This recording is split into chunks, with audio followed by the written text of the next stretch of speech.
Donc, la présentation actuelle va être faite par Sophie Necker, ici, qui est maîtresse de conférence à l'INSPE Académie de Lille, et Benjamin Delattre, ici, Prague EPS et docteur, qui est directeur adjoint de la formation à l'INSPE Normandie-Caen. Et on voulait absolument mettre l'accent sur cette dernière demi-journée, sur une dimension qui est souvent oubliée quand on parle aussi de l'héritage des Jeux olympiques et paralympiques et l'incidence sur l'EPS, c'est celle du rapport au corps, du rapport au sensible, à la connaissance et à la conscience de soi, à l'expérience. Et donc, ça conduit à questionner la manière d'aborder la formation à l'enseignement des APSA, tant en formation initiale qu'en formation continue, pour les profs d'EPS et les professeurs des écoles. La construction de ce rapport à soi, la conscience de soi, est-ce qu'il est possible uniquement dans le champ d'apprentissage 5 et donc à travers des activités identifiées que sont le yoga, la course en durée, le step, et ça se limiterait donc au lycée. Est-ce qu'il est possible également de travailler cette conscience de soi, cette connaissance de soi dans l'ensemble des APSA, ce que défendent plein de collègues? Et puis, questionner également la place des activités artistiques en EPS. Finalement, on en a peu parlé. On sait qu'il y a eu l'introduction aux Jeux olympiques du hip-hop. Mais quelle forme de danse et quel rapport au corps le hip-hop questionne de nouveau.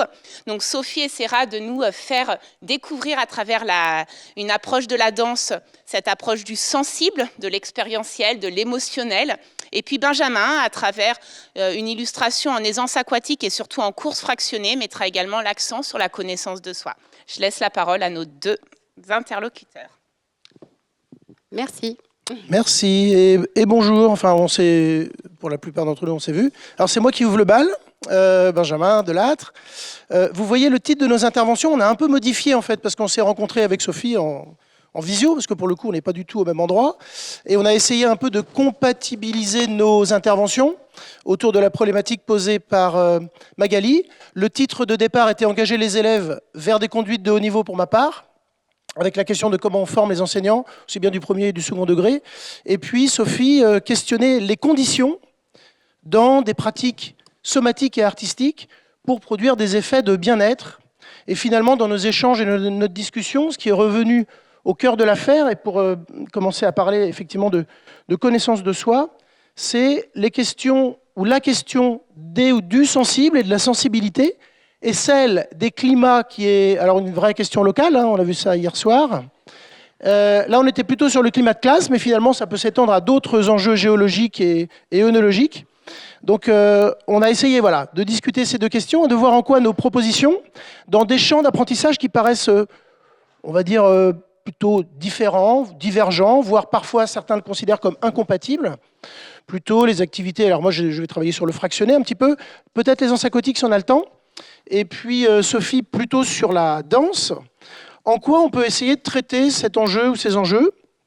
Alors, on s'est mis en réflexion autour d'un certain nombre d'expressions, parce que finalement en EPS, comme dans beaucoup de champs scientifiques ou pragmatiques ou praxéologiques, on utilise plein de mots et parfois on a du mal à les associer.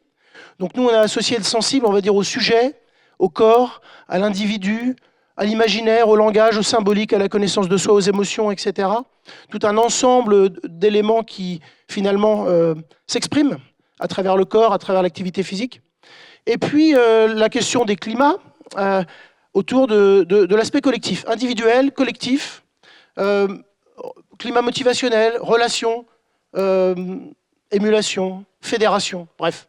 Tout un ensemble d'expressions qu'on utilise en fonction de nos cadres théoriques, nos cadres pratiques, nos échanges, qu'on va essayer en quelque sorte de compatibiliser autour d'un enjeu ou des enjeux, celui qui a été posé aussi par la littératie physique, c'est-à-dire des conditions favorables, alors elles peuvent être conceptuelles et pratiques, pour essayer de compatibiliser ces deux termes. Et on va faire appel, alors déjà à votre littératie attentionnelle, parce qu'on est à la fin de l'université d'été en termes d'attention et d'écoute, mais aussi, pourquoi pas, un peu à votre littératie physique, dans un autre champ que celui des exercices de tout à l'heure, un peu de transition. Alors, pour démarrer votre activité à vous, intentionnelle, attentionnelle ou réflexive, je passe la main à Sophie pour votre première activité. Je vais cliquer.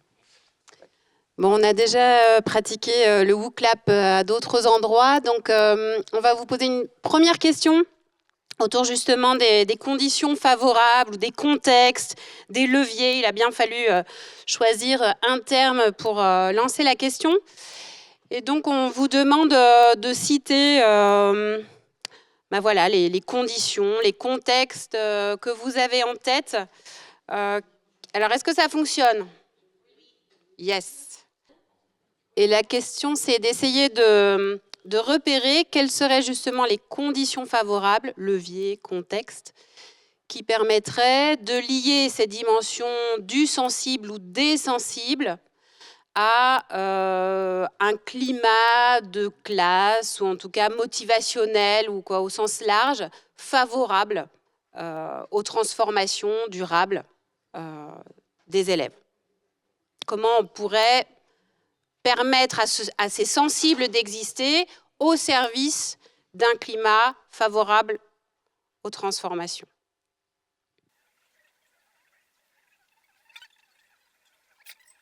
Alors voilà, s'affiche à l'écran vos réponses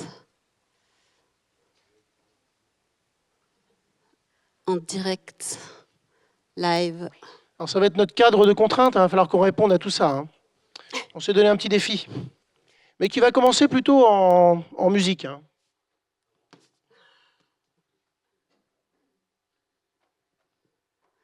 Donc on voit effectivement au cœur, l'écoute, la confiance. Ça bouge, c'est vivant, waouh. Le respect. Compétence, effectivement, il y en a qui sont doublés. Bienveillance, le choix. Que l'écoute soit au cœur, oui, c'est bien. Ça tombe bien. Ok. Bon, ça peut continuer à évoluer. Empathie, on reviendra, hein, vous verrez la façon dont ça résonne et dont ça nous permettra aussi d'avancer, puis de clôturer aussi et de lier nos deux interventions.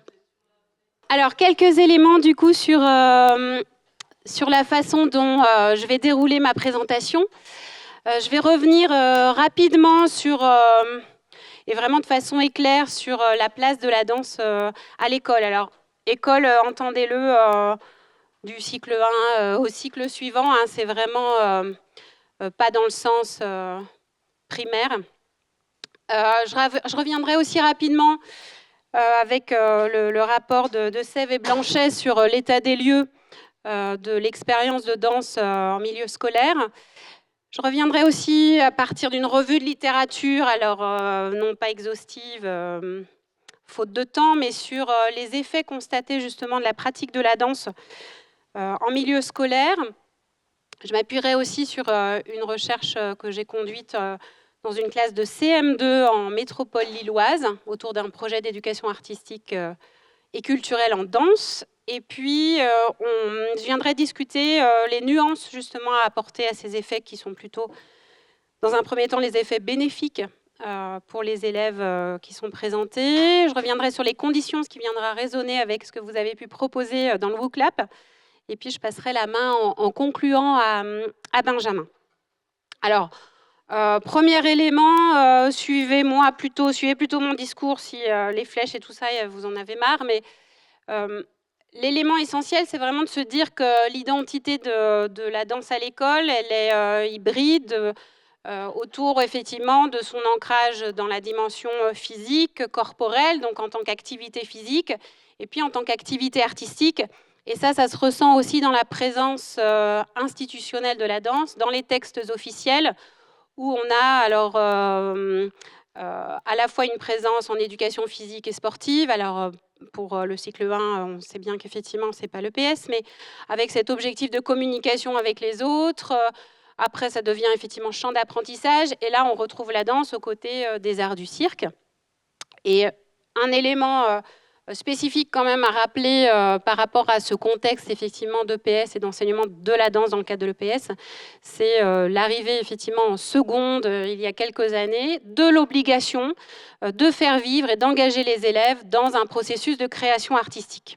justement parce qu'effectivement, la danse était trop peu programmée, en tout cas la dimension de création artistique était trop peu présente dans le parcours des élèves. Alors on retrouve aussi la danse dans les enseignements artistiques, en histoire des arts aussi, ou par des projets interdisciplinaires, mais on la retrouve par exemple au cycle 1 dans le domaine effectivement des activités artistiques, aux côtés d'autres arts, cette fois-ci, du spectacle en particulier.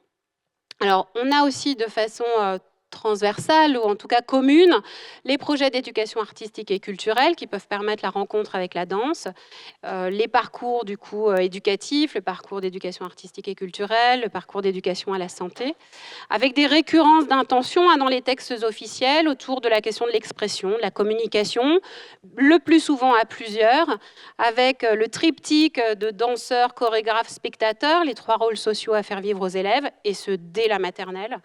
La dimension et la notion de projet, la démarche de création, qui est elle aussi présente dès le départ. Et quand on est dans la dimension artistique et éducation artistique et culturelle, la rencontre avec les arts et la culture, au travers des rencontres avec les œuvres et les professionnels. Donc ça, c'était juste pour rappel ou pour se replonger dans cette logique. Alors, du point de vue de l'état des lieux, la danse est peu enseignée en EPS. Du fait, il y a différents facteurs explicatifs, en tout cas leviers sur lesquels travailler, la prédominance d'une conception sportive, on en a parlé ce matin en atelier, le manque de formation initiale, les représentations aussi que les équipes et les élèves peuvent avoir aussi de la danse qui peuvent freiner la programmation de cette activité, les difficultés notamment qui sont évoquées, qui sont remontées autour de la question de l'évaluation en danse qui peut faire un peu peur. Lorsque l'on est sur les projets d'éducation artistique et culturelle en danse, là, on a une offre qui apparaît comme complexe et peu lisible. On parle souvent d'un millefeuille de dispositifs qui complexifie effectivement l'identification des possibilités et des espaces-temps dans lesquels on peut s'inscrire. Le fait que cette activité soit au croisement des politiques publiques, effectivement, culture, sport, éducation nationale, les référents sociaux qui ne sont pas toujours très clairs non plus, la danse dite de création qui s'appuie sur les danses contemporaines qui parfois génèrent des réticences aussi, des inquiétudes ou en tout cas une méconnaissance. L'offre artistique qui est très disparate en fonction des espaces et des territoires dans lesquels on se situe. Et les ressources humaines aussi, en termes de soutien institutionnel.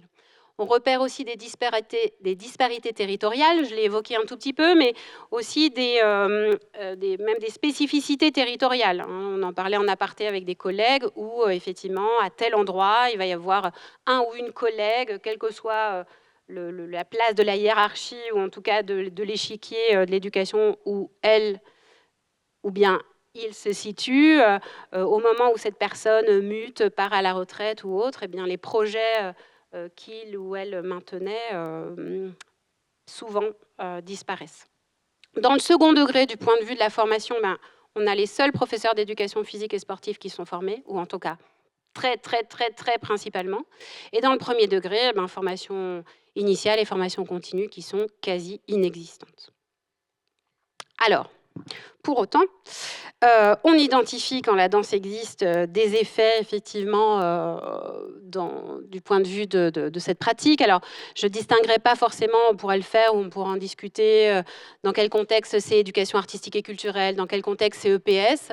Mais ce qui ressort, c'est qu'effectivement, on est sur des espaces-temps qui sont considérés comme extraordinaires, qui viennent questionner les systèmes de valeurs, la doxa scolaire, avec l'enjeu qui est avec l'enjeu et ce qui est en jeu, le sensible comme connaissance, c'est-à-dire à la fois les sens, mais aussi les sensations corporelles qui sont associées et les formes de savoir qui en découlent. Donc quelque chose effectivement à la fois de volumineux et d'un peu tentaculaire.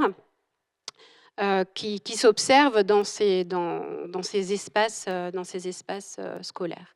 Des effets qui sont positifs du point de vue, alors là c'est Germain qui présente ça, qui les classe du point de vue relationnel, avec de meilleures relations, un apaisement des tensions dans les groupes, cognitif, le développement de l'écoute, de l'attention, de la concentration, et puis aussi vraiment spécifiquement du point de vue artistique et culturel, avec par exemple la compétence de présence qui est développée, le dépassement des stéréotypes liés à la danse.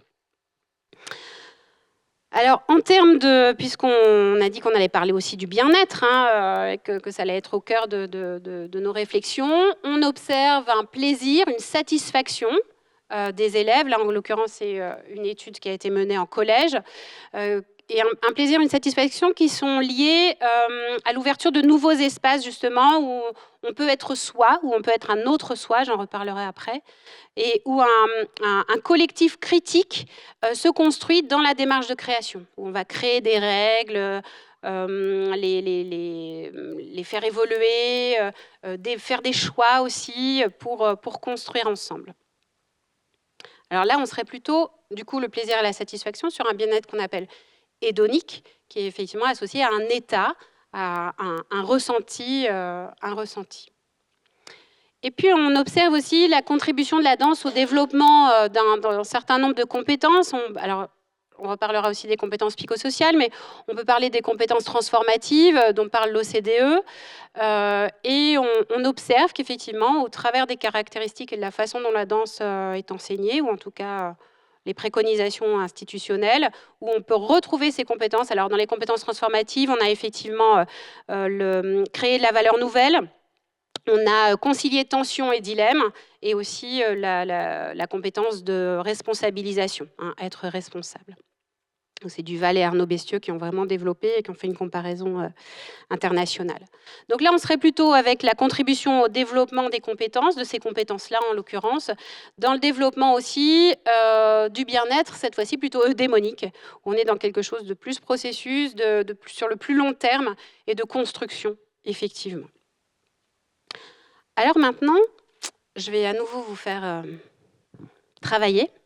Je vais parler maintenant de la danse et des effets de la danse à partir de la recherche que j'ai mise en place il y a quelques mois dans une classe donc, de CM2. Et je vais vous faire remplir le même papier que celui que je fais remplir aux élèves.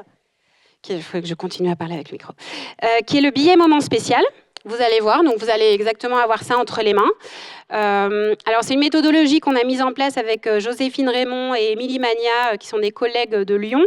On l'a d'abord mise en place à l'échelle d'une journée, c'est-à-dire à la fin de la journée, les élèves remplissaient un papier. Donc à l'occasion de cette journée, tu as vécu un moment spécial, peux-tu nous dire lequel ? Donc de façon anonyme, et donc ils verbalisent ce moment spécial. Et nous, on va chercher les déclencheurs, quelles émotions associées à ces déclencheurs, est-ce qu'il y a des résonances à l'échelle d'une même journée, est-ce qu'ils choisissent les mêmes, est-ce que c'est le même que l'enseignant ou l'enseignante. Donc voilà, c'est un pur bonheur de travailler là-dessus. Et puis, au vu justement de la place singulière que l'EPS, que les activités artistiques, quand elles sont programmées au cours d'une journée, au vu de ça, on a eu envie aussi de resserrer cette fois-ci la focale et d'aller questionner justement ce qui se passe dans l'expérience scolaire de projets spécifiques autour de la danse et du corps. Et cette fois-ci, on a demandé aux élèves de remplir ce billet moment spécial à l'issue de chaque séance du projet d'éducation artistique et culturelle en danse. Donc là, la question, vous avez vécu 2 micro-situations, mais à l'occasion de ces micro-situations, je vais vous demander de remplir votre billet moment spécial.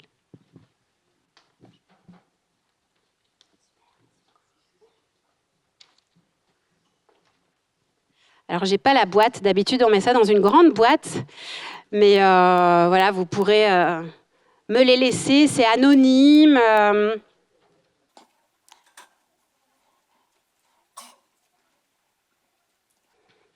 Donc c'est votre moment spécial à l'occasion de ce que nous avons vécu en danse ensemble il y a quelques minutes.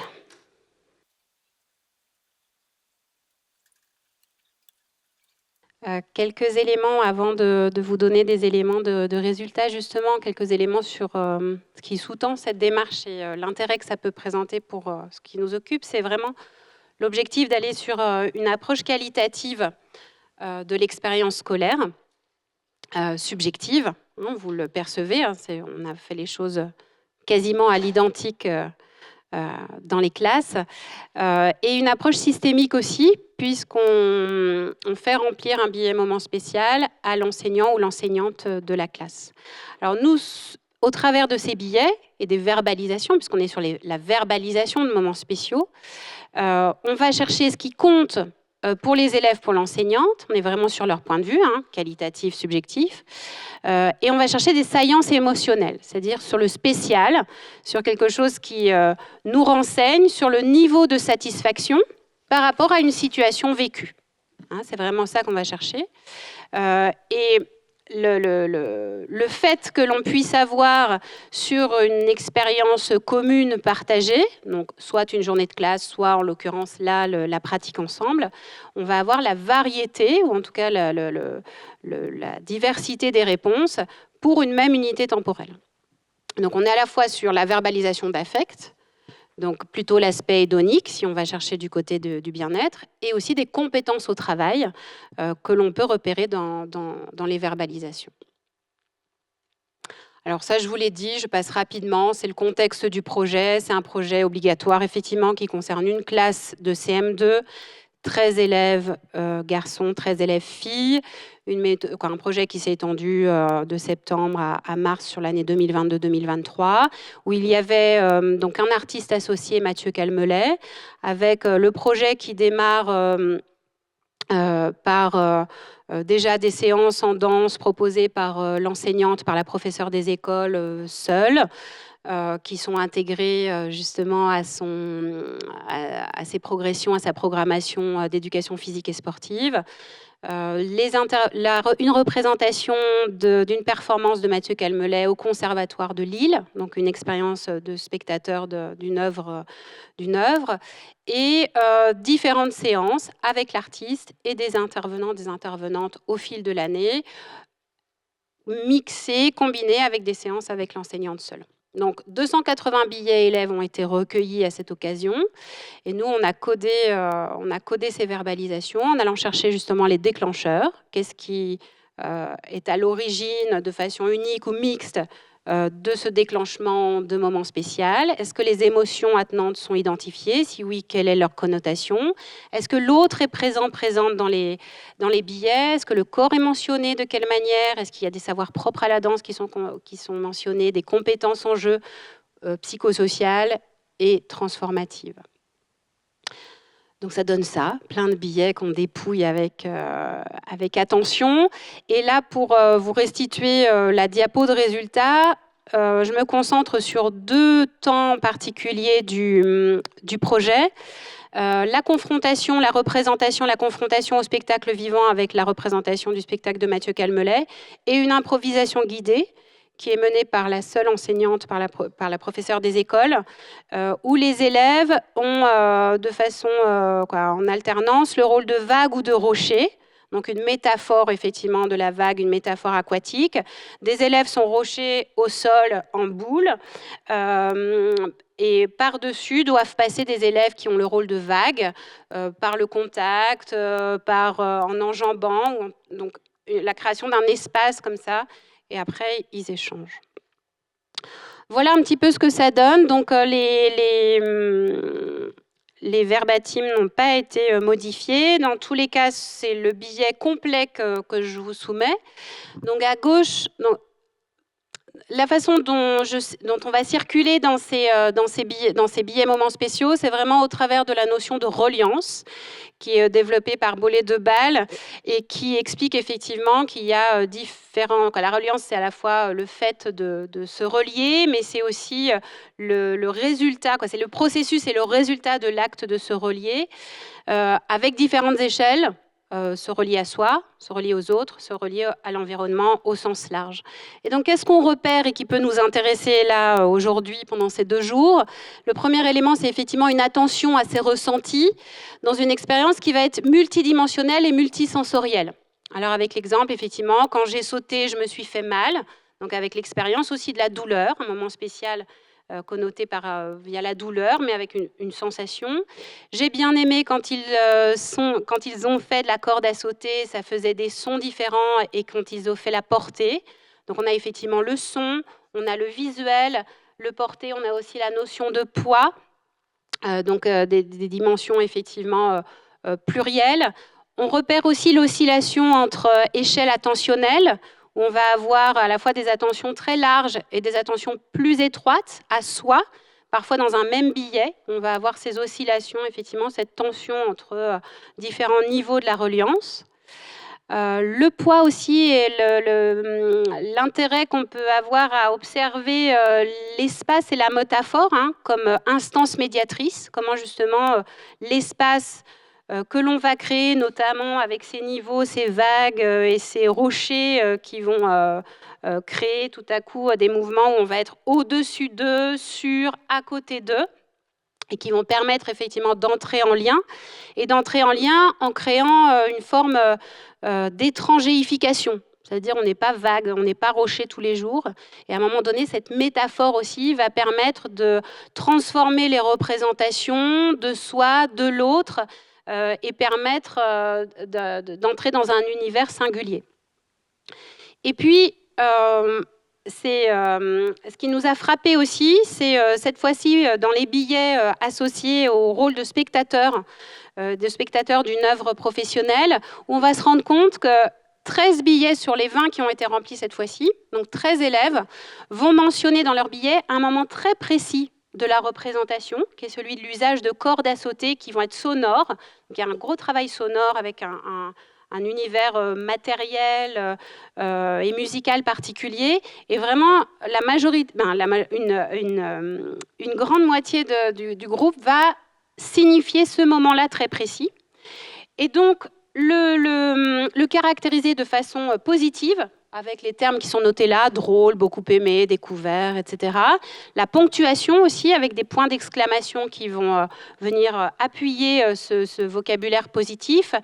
Et derrière cette répétition, avec des variations quand même, ils n'ont pas les mêmes termes, mais cette répétition permet de repérer aussi un partage d'émotions à un même instant.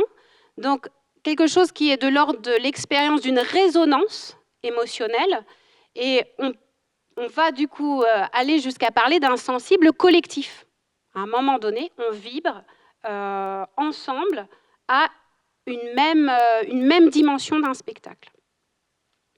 On introduit, vous voyez, on déplace le sensible individuel vers quelque chose de plus englobant.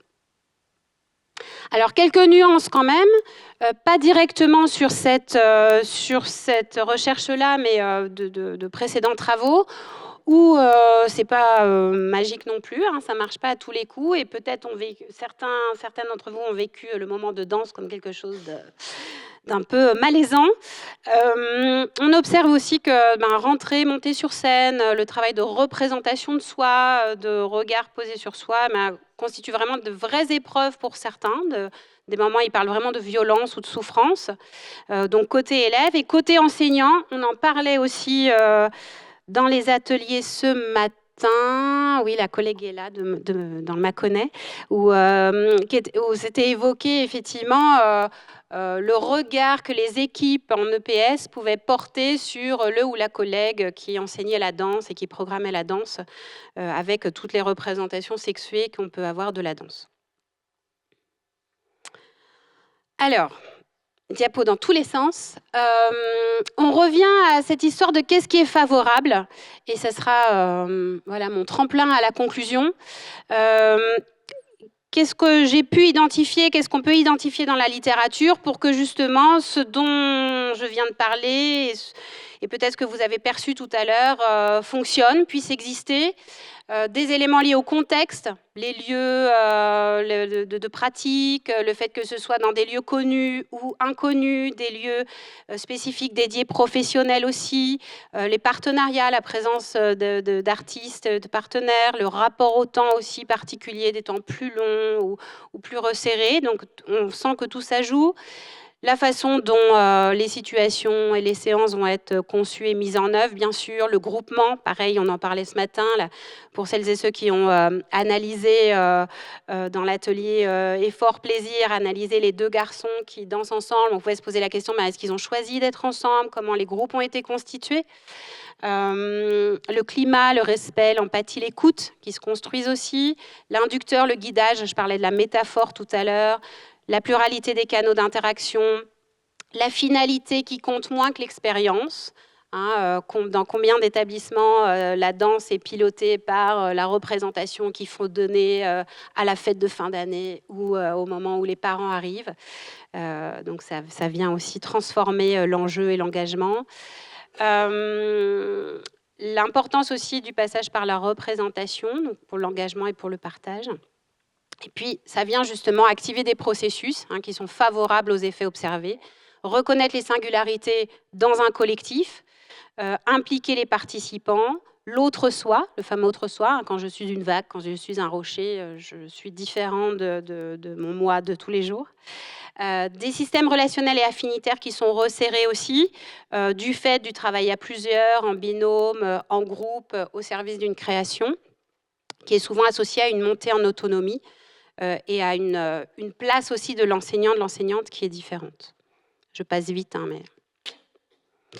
Et je conclurai comme ceci, en disant qu'effectivement, on perçoit, ou en tout cas, on pourra discuter de l'intérêt de ces dispositifs dans le développement d'un certain nombre de compétences qui sont articulées à la reliance, vraiment, et cette reliance avec les 3 niveaux que j'ai pu évoquer, qui permet notamment de faire un pas de côté, ou en tout cas de se décaler par rapport au paradigme de la modernité. Et là, je vous renvoie à Rosa, que vous connaissez sans doute, avec notamment son concept de résonance, la pédagogie de la résonance dont il parle, et qui vont venir, ces compétences, déborder les catégorisations actuelles, c'est-à-dire les compétences psychosociales. Je crois qu'on est plutôt assez convaincus de l'intérêt que ça peut avoir, mais où est le corps dans les compétences psychosociales? D'où ma proposition d'aller regarder du côté d'autres compétences ou d'autres concepts, et notamment celui développé par Laurence Loup, entre autres, pour la question de la danse, autour du sujet corps, où le corps et le mouvement vont être considérés vraiment comme des champs de relation avec l'environnement, comme un instrument ou un moyen de savoir, de pensée, d'expression, et où le corps est vraiment considéré comme un projet. Et puis, mon petit chouchou, mon objet du moment, l'émerveillement. Donc, les compétences qui sont associées à celles d'émerveillement. L'émerveillement qui est associé à un mouvement vers l'inconnu, vers l'étranger, et qui nous permet à la fois une sortie de nous-mêmes, voire une diminution de nous-mêmes, où on est là sur une émotion qui nous place aussi dans une relation d'altérité avec le non-moi et avec cette interaction que l'on va créer avec du non-moi. Donc, voilà, un projet qu'on développe aussi autour de l'émerveillement dans des classes. Et en lien avec l'émerveillement, je ne l'ai pas développé là, mais qu'on a observé aussi dans les billets moments spéciaux, avec cette citation où un élève, alors c'est masculin, mais l'accord a été fait quand même, où l'élève était inoublié. Donc c'est un néologisme absolument à la fois poétique et interpellant, en tant que spectateur cette fois-ci. Et je passe le relais avec cette conclusion transition. Ça invite vraiment à questionner. Donc là, on était dans la danse. On peut se dire, oui, la danse, c'est l'espace du sensible. Forcément, on est à l'endroit du sensible. Mais ça permet quand même de questionner les frontières du sensible, de la sensorialité. À quel endroit on est dans la spécificité, à quel moment on peut parler effectivement de transversalité, que ce soit en termes d'activité physique, d'activité artistique, de compétences et de discipline. Merci. Première étape. À toi. Merci. Alors, pour discuter sensibilité autour de la course, il faut l'éprouver. Donc, j'espère que vous avez pris vos baskets et votre short, parce qu'il fait beau, là. Dans l'espace en bas, il y a de la place. Je ne sais pas si c'est prévu, donc je ne vais pas vous faire cette proposition. Sachant qu'on va parler de course fractionnée. Course fractionnée en classe de primaire, mais c'est un travail qu'on est en train de mener avec un collègue sur On a commencé cette année, ça va durer à peu près 3 ans, une recherche sur 3-4 ans. On avait fait déjà un petit peu de travail en classe de CP, on va essayer d'en faire en collège, on va essayer d'en faire en lycée, on va essayer de balayer un petit peu les différents cycles de l'école pour essayer de travailler sur une ressource, entre guillemets, ergonomique, pour que des professeurs des écoles puissent s'emparer de cette pratique dont on connaît les bienfaits sur la santé, et qui s'appuie sur une culture, mais plutôt une culture de l'entraînement, plutôt que la culture de la compétition, et qui propose finalement, et je vais essayer de vous le montrer, tenter de vous le démontrer, un véritable aspect fédératif, un climat positif dans la classe, et des enjeux interdisciplinaires assez riches. Celui qu'on a sélectionné, avec mon collègue Jean-Philippe Georget, c'est les mathématiques, il est maître de conférence en mathématiques, et on travaille donc sur cet enjeu-là. Alors, juste quelques éléments sur la course intermittente. Qu'est-ce que c'est ? C'est l'alternance entre un temps d'effort et un temps de récupération, dans lequel la récupération fait partie de l'effort. Je vais vous donner l'un des exemples qu'on utilise avec les élèves. On fait du 10 secondes de course, 10 secondes de repos. On le fait 12 fois. Alors pourquoi on le fait 12 fois ? Parce que ça nous amène à un total d'effort de 2 minutes. Et ce 2 minutes sera utile pour ensuite faire des calculs pour arriver à nos fins, c'est-à-dire permettre aux élèves de comprendre ce qu'est la vitesse moyenne. Si on avait fait 10 fois 10 secondes, ça ne marchait pas. Alors on aurait pu faire aussi avec du 15-15, mais dans les enjeux qu'on a identifiés, on s'est rendu compte que le 15-15, en fait, ça pose des problèmes de taille de cours parfois. Donc toute la question des conditions est centrale pour que ce type de pratique puisse fonctionner. Alors je vous ai mis une première image pour vous montrer la forme d'engagement que ça envoie, c'est-à-dire une forme d'engagement en 2 rôles, si vous voulez, un rôle de coureur et des rôles d'observateurs, de gens qui vont prendre des données sur l'activité des élèves. L'intérêt de cette pratique aussi, c'est que quand elle est bien automatisée par les élèves, ça peut être très court, la séance. Ça peut se faire de manière, ça peut se faire 2 fois par semaine, dans des moments clés. Nous, on avait identifié dans des milieux, on va dire, où les élèves font un peu moins d'activité physique que dans d'autres, que c'était intéressant de le faire les lundis et les jeudis, parce que c'est les jours où finalement, c'est après le week-end et après le mercredi, où finalement ils étaient quasiment tout le temps devant des écrans, ou alors ils étaient plutôt inactifs. Donc il y a aussi une question de rythme scolaire dans ce type de pratique. Et voilà, je vais essayer de vous montrer aussi où est le sensible là-dedans, parce qu'on pourrait se dire que c'est que de l'effort, alors que finalement c'est le plaisir de prendre des efforts, de faire des efforts, qui va devenir, ou qui est central.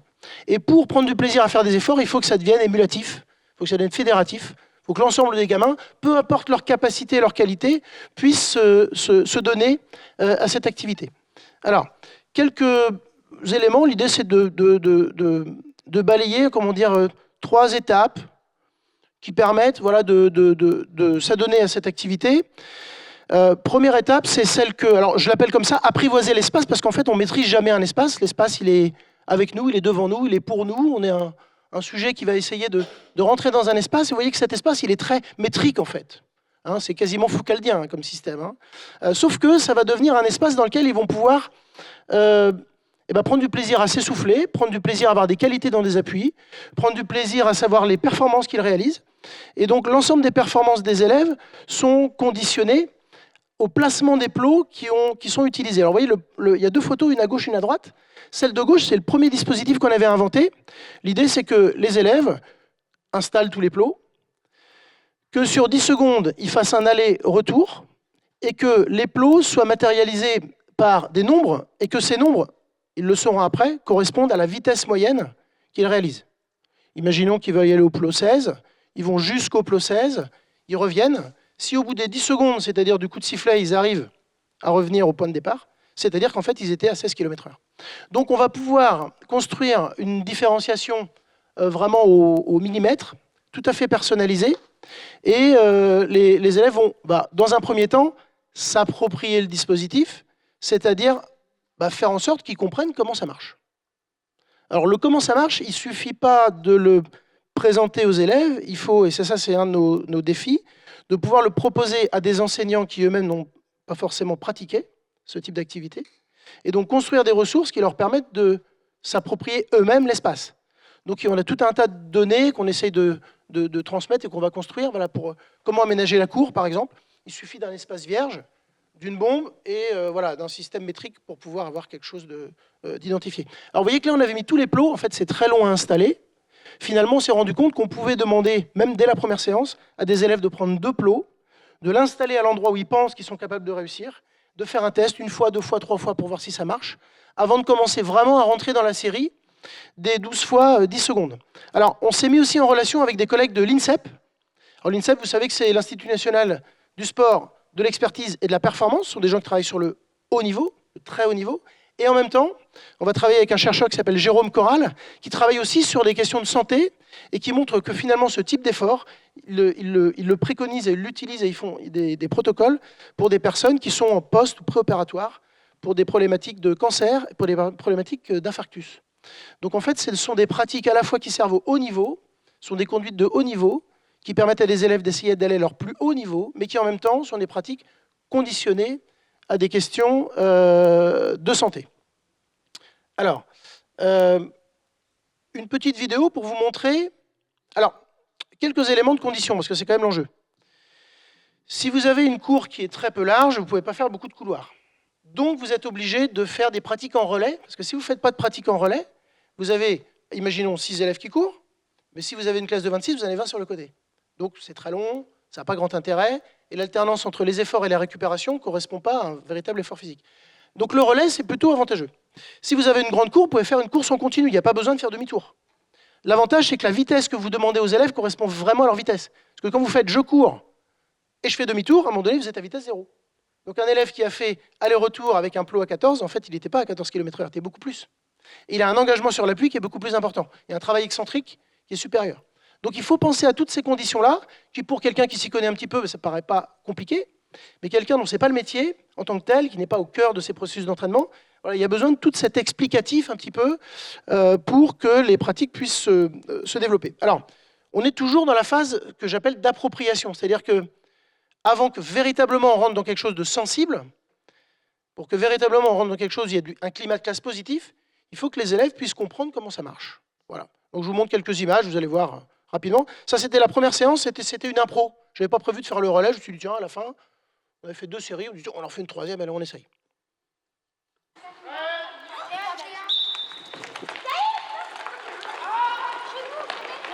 Donc, allez, ils connaissent à peu près le plot qu'ils ont décidé de choisir. Ils ne sont pas encore spécialistes, hein.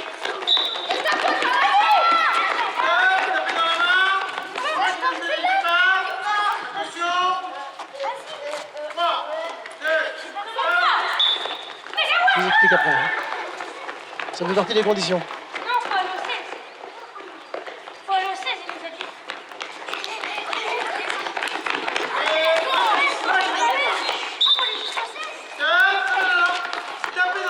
Alors, en bon prof de PS soucieux de la sécurité de mes élèves, je me suis dit, allez, retour, on laisse une petite marge de sécurité avant de faire le relais, on tape dans la main, on s'installe, on redonne un départ. Et eux, sauf que dans leur tête, c'est logique, allez, retour, on tape tout de suite dans la main. Et finalement, on a essayé avec une classe de 28, et taper dans la main directement, malgré la taille du couloir, ne pose pas de problème de sécurité parce qu'ils s'organisent très bien pour éviter les contacts. Il suffit d'avoir un couloir un peu plus large, tout simplement.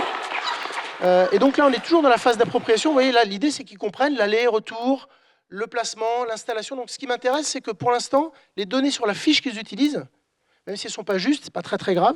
Ce qui est important, c'est qu'ils comprennent le système.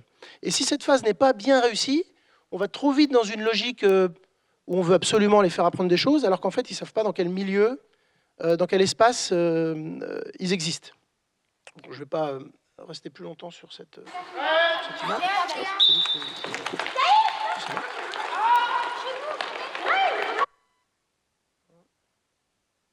Alors, ça c'est la feuille sur laquelle il travaille, mais je me suis rendu compte que je n'ai pas importé le PDF, alors c'est pas très grave, je vais juste vous l'expliquer.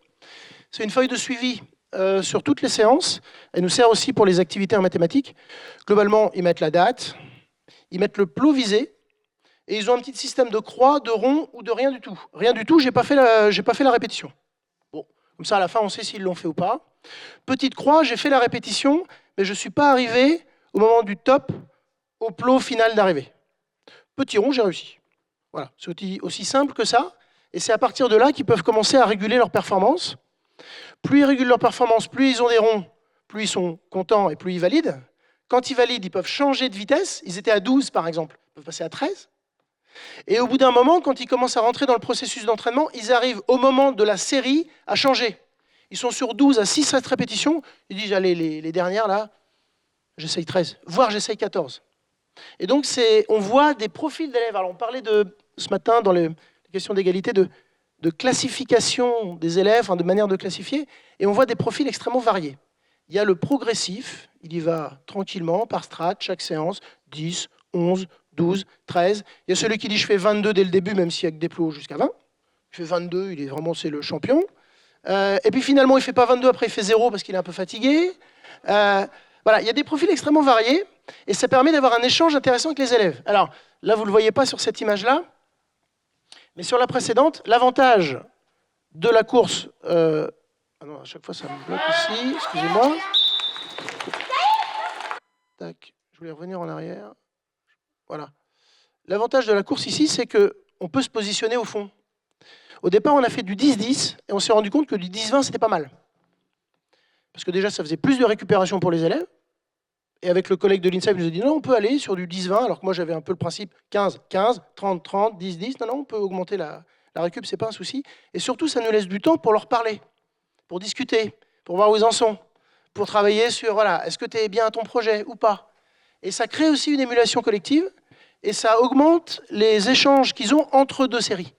Entre deux séries, il y a celui qui m'observe, il y a celui qui fait, il valide pas, il vérifie, etc. Et ça augmente finalement l'émulation dans la classe, alors que finalement, c'est une course de couloir, on est un peu tout seul, quoi. On est tout seul, sauf qu'on arrive en même temps, en théorie. C'est-à-dire que l'égalité des chances, elle n'est pas au départ, elle est à l'arrivée. Je vais d'un plot à l'autre, et à la fin, on arrive en théorie plus ou moins ensemble. Voilà un des intérêts, finalement, de ce dispositif. Alors, juste quelques éléments sur la façon dont on a travaillé en maths. Vous voyez, donc, il y a un projet d'appropriation du dispositif, un projet de performance. À un moment donné, il faut réussir une série à une certaine vitesse. Et ensuite, un projet d'entraînement où je peux me projeter sur... on n'a fait que 6 séances pour l'instant un peu prospectives. On arrive à faire 3 séries de 12 x 10. Si vous prenez le temps que ça prend, allez, il court 2 minutes, il y a à peu près l'équivalent de récupération. Une série dure 4-5 minutes. Il faut le temps de transition, 5-6 minutes. Il y a l'autre groupe qui fait. Vous êtes à peu près à une petite dizaine de minutes. Vous voyez ? Quand on fait 3 séries, en 30 bonnes minutes, on arrive à faire une séance avec une grosse intensité physique, tout en ayant eu en fait beaucoup de récupération. Donc on est quasiment que dans quelque chose qui est de l'ordre du qualitatif. Et on s'est rendu compte aussi, pour des tas de raisons, je crois que je vais les finir un petit peu après, que sur le plan inclusif, par rapport à des paramètres corporels des élèves, voire des paramètres cognitifs, c'était plus riche. Et par rapport au développement de l'enfant, voilà, ce type de course est plus adapté à leur capacité physique. Alors, la construction de la vitesse moyenne commence par l'idée que, déjà, ils identifient qu'ils ont couru 2 minutes, ils ne le savent pas. Ils ont fait 12 x 10 secondes, à la fin, ça arrive à 2 minutes. On prend un cas impossible, quelqu'un qui court à 27. On n'a pas mis des plots jusqu'à 30, pardon. On n'a pas mis des plots jusqu'à 30, mais jusqu'à 30. Bon. En 2 minutes, quelqu'un qui a couru au plot 30, il a fait quelle distance? Voilà l'idée. Ensuite, on utilise un certain nombre de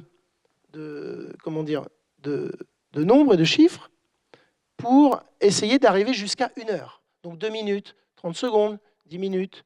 Et à la fin, ils ont des systèmes, des stratégies additives et ou multiplicatives.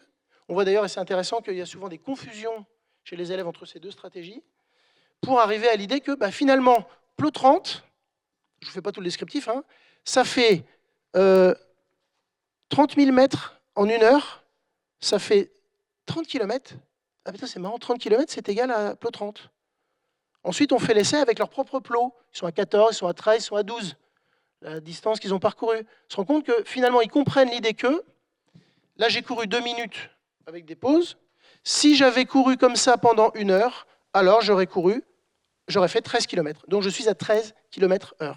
Donc on essaye de construire des stratégies de modélisation proportionnelle, c'est comme ça que les didacticiens l'appellent, et en même temps la notion à la fois physique et mathématique de vitesse moyenne, pour engager davantage les élèves. C'est-à-dire que la dimension langagière mathématique vient soutenir la dimension sensible. C'est-à-dire que les régulations que je leur donne sur la vitesse ensuite, sur l'essoufflement, sur l'appui, etc., sont donc conditionnées finalement à une notion très abstraite. Et donc entre la sensibilité et l'abstraction du langage, c'est un même combat, mais qu'il faut arriver plus ou moins à saisir et identifier. Donc là, c'est Jean-Philippe, pour le coup, mon collègue, du CIRNEF et de l'INSPE de Caen. Alors, quelques éléments aussi là-dessus, mais ce n'est pas l'essentiel du propos, mais vous voyez qu'en EPS, on a l'habitude en fait, de travailler en binôme, en trinôme, en petits groupes, et puis d'organiser les choses et de penser aussi le temps interactivité, entre le moment où il y en a un qui agit et puis au moment où c'est l'autre. Et bien en mathématiques, on travaille aussi de la même façon, avec ce qu'on appelle des situations d'expérimentation et de preuve, dans lesquelles finalement ils vont essayer de montrer aux autres que leur stratégie est efficace pour réussir à résoudre le problème. Donc on essaye d'utiliser les mêmes stratagèmes dans les deux disciplines pour que les élèves aient l'habitude de manipuler le langage pour en faire un lieu, à peu près un moment de débat, au moment où ils vont essayer d'identifier ce qui leur semble être une stratégie réussie pour résoudre les problèmes mathématiques qui sont posés. Bon, je ne détaille pas plus que ça, mais vous voyez quelques éléments qui sont identifiés.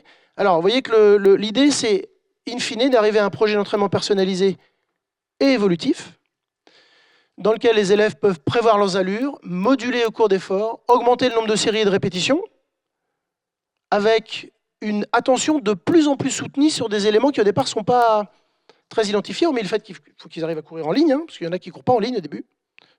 Ils changent de ligne. Enfin, bon. Il y a tout un tas de stratégies. Et le plaisir à avoir une qualité d'appui précise, que ce soit dans le demi-tour. Alors, vous voyez, le demi-tour, par exemple, au début, les élèves, ils font des trucs un peu comme ça, vous voyez, parce que c'est plus rapide pour... Donc, il y a aussi l'idée à la fois sécuritaire et efficace de trouver le bon appui pour rebondir de l'autre côté, pour avoir le plaisir de cette qualité physique. Et l'avantage de la récup, ce sont des moments où on peut en parler. On peut sentir un peu en direct les choses. Voilà.